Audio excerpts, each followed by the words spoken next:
guys, this week we're going to be doing books that we think will be good for Christmas as presents or just to, cozy up in front of a fire with or something like that. Now, 10 Things We Did and Probably Shouldn't Have by Sarah Michalowski. There are some books on here that I just associate with Christmas. I don't know why. I didn't read them during Christmas. But I looked at this book and I was like, yes, this is a great Christmas read. I don't know, it's very much for people who like Sarah Desmond and Laura Miracle and, who's the third author? Elizabeth Scott. Like, that just escaped me. But it's very funny, and it also tackles, like, some difficult issues. It is about this girl who moves in with her best friend, but her dad thinks that she's staying with her best friend and her mom, but her mom is away on a business trip. So they are all alone in the house, and they're taking advantage of it. And it was just brilliant, and I really, really liked it.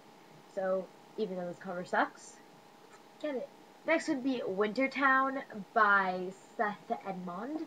Obviously it's Wintertown, it's winter, Christmas, but also, I haven't read it yet, but I'm very excited to read it. I'm actually reading it tomorrow. So, it's pretty much about this boy named Evan who had a neighbor named Lucy, and they were really, really good friends, and they really liked each other. And she leaves, and then she comes back, and she's a completely different person. She's like this punk, emo, goth girl instead of the peppy, preppy girl that he knew. And she comes over winter time, and they kind of start to know each other. And I really, really like this cover. This isn't snow. If you look really closely, they're punched holes. They're not snow. And I really like this book because it has illustrations in it. It's told in, like, writing, but but Evan is a comic artist, so the entire book has little comics that he's drawn. Where else? Look for one of the comic strips that he draws. He kind of draws his life. Like, every chapter has a comic, and it is pretty much the summary of what happened in that chapter, except in a fantasy world. So, the Ivy League college that his dad wants him to go to is actually like this tower in his comic, and it's just really, really creative and really cool and funny. The Statistical Probability of Love at First Sight by Jennifer E. Smith. This is another one that I associate with Christmas, even though it has nothing to do with Christmas. I don't know why. Maybe it's just because red. I just automatically associate red with Christmas. I don't know. But, yes. This book, I really, really don't know why I associate with Christmas, but you guys know what it's about. I mentioned it in my 2012 books to look for. This one comes out January 31st, I'm pretty sure. I might be wrong. But I definitely recommend it for Christmas stuff. I think it was super cute and super light, and I feel like Christmas is the time to read light books. Just really fun, light books. And not all the books I have on here are light, seeing as how the next one is not light. But, yes. The Name of the Star by Maureen Johnson. I recommend this one because it's not really, really dark. I feel like Christmas is not the time for really, really dark books, but this one has like a very mystery, murder edge to it.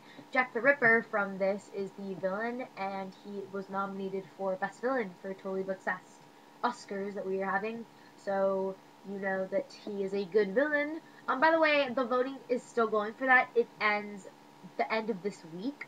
So if you want to get your votes in, get your votes in. We will have the winner announced next week, and I'm so excited for it because it's been a really, really good success.